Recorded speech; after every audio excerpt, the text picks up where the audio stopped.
It wasn't a scene. It was a showdown. It's the kind that makes you forget it's reality TV for a second and just lean in. Eyes locked, breath held. Melody Holt didn't walk into that room like a cast member clocking in for another Miss C episode. She Walked in like a woman on a mission. A woman who had waited years for this exact moment. Not for the drama, not for the ratings, but for something deeper. A reckoning. Now, let's get something straight. This wasn't your typical back and forth we're used to seeing on Love and Marriage Huntsville. This was more like a face-off between two lives that collided long ago and never truly untangled. On one side, Melody, polished, poised, carrying the scars of a marriage torn apart. And on the other, Orion Curry, often silent in public but loud. In the rumors, interviews, and controversy that followed her everywhere she went. Before we even get to the words that drop a jaws and lit up every fan page across the internet, you have to understand what was at stake here. This wasn't just about two women. This was about everything they represented. Melody wasn't just confronting. Arion, just she was confronting years of betrayal, humiliation, whispers behind her back, and that burning question that never truly leaves. Why wasn't I enough? See? Melody and Martell Holt weren't just a couple. They were the couple. Business partners. Proud parents, Huntsville royalty. It's the type of duo that had people thinking, if they can do it, maybe we can too. But behind the filtered Instagram posts and family photo ops was a fracture that kept widening until it broke everything. And in the center of that fracture, Ariana. The woman whose name started as a rumor and ended up being Melody's reality. It wasn't just the affair. It was the duration of it, the repetition, the brazenness. Arian didn't sneak in and disappear. She lingered. She became part of the narrative. She gave interviews through shade, made comments that only poured salt into the wound. And for Melody, that wasn't just annoying, it was personal. So imagine the tension when they finally stood face to face. No phone screens, no social media subweeds, just eyes locked in air so thick you could slice it. Melody didn't shout. She didn't even raise her voice. She didn't need to. Sometimes calm is more dangerous than chaos. You'll never beam. That's what she said. Simple words, but they landed like a punch to the chest. Not because they were cruel, but because they were true. You could feel it, the weight of it. The years packed into that one sentence. Carrion fired back. Of course. Said she never wanted to be Melody. Said it was Martell who made the choice, not her.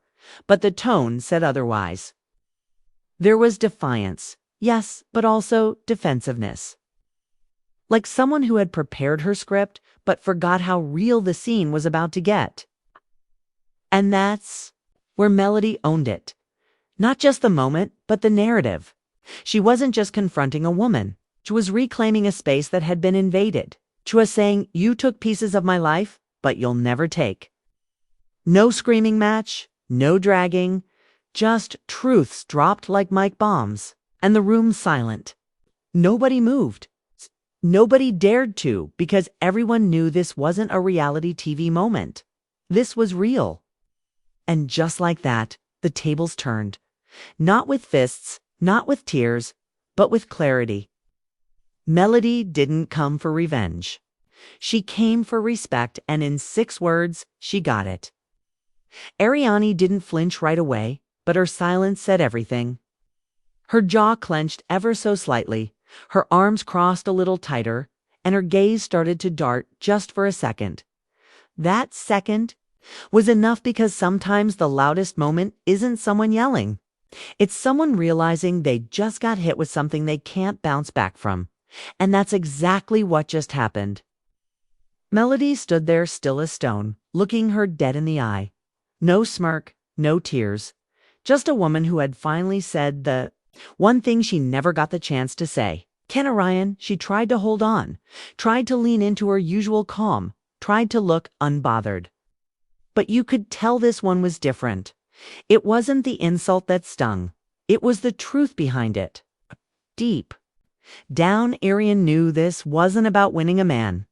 wasn't even about Martell anymore.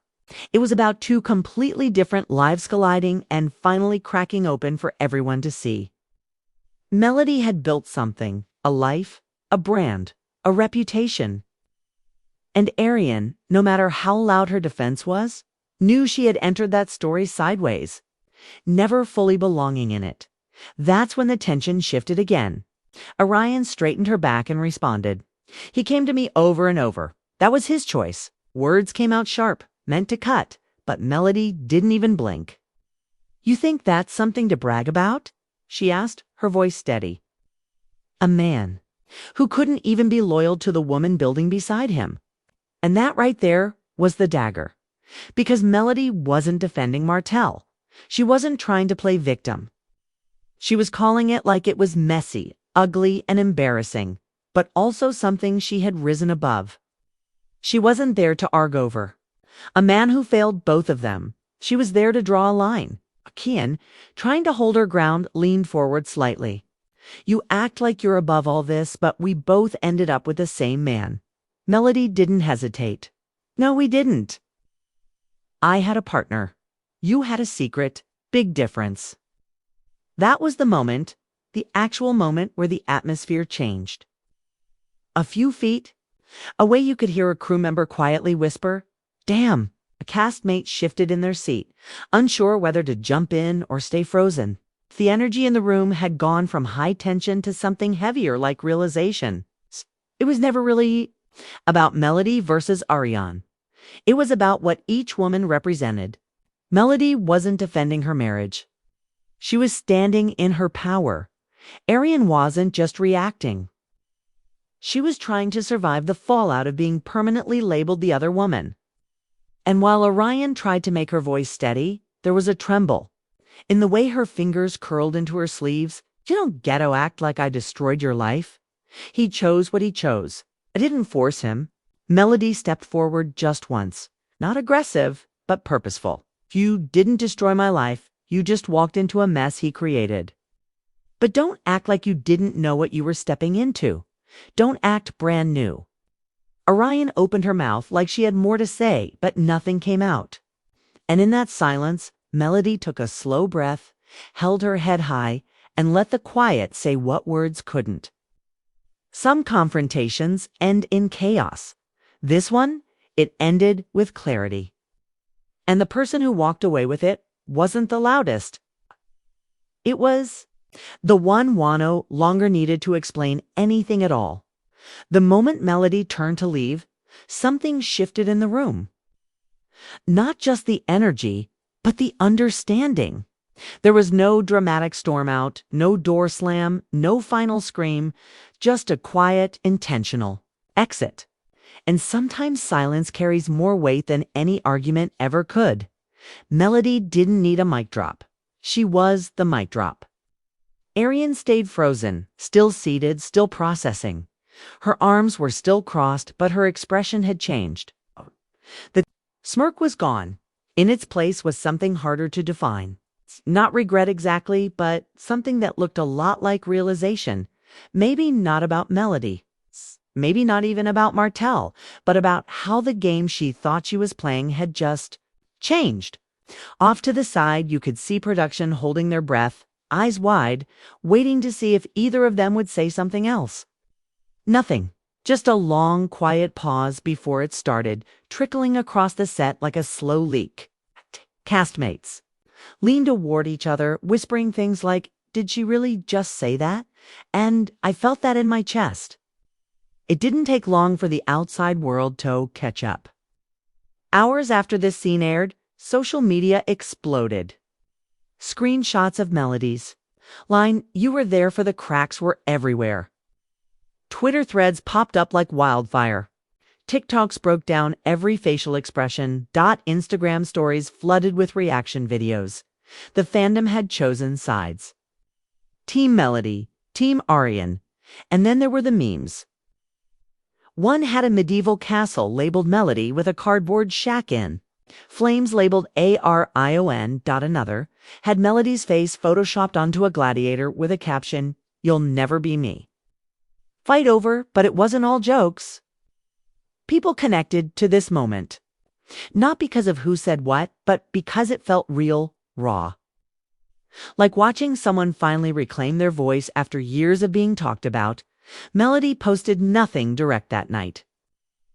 No long captions, no clapbacks, just a single photo of her, walking through a hallway in a fitted blazer and heels with the caption, "A queen never explains."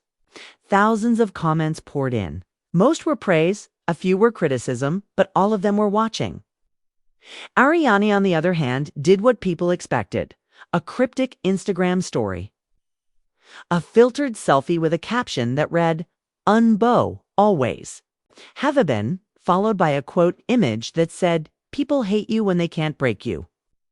But the tone didn't match the moment. Felt like a response meant for appearances, not for closure. The aftermath was bigger than both Optum. Podcast dropped emergency episodes. YouTube reaction videos hit trending. Blogs rushed to get their analysis out first. Comment sections turned into war zones. And somewhere in the noise, people started telling their own stories of betrayal, of heartbreak, of rising from the ashes. Because what happened wasn't just entertainment. It was a mirror, a reminder that even when people try to write your story for you, there comes a day when you get the pen back. And Melody Holt, she didn't just take the pen, she rewrote the ending.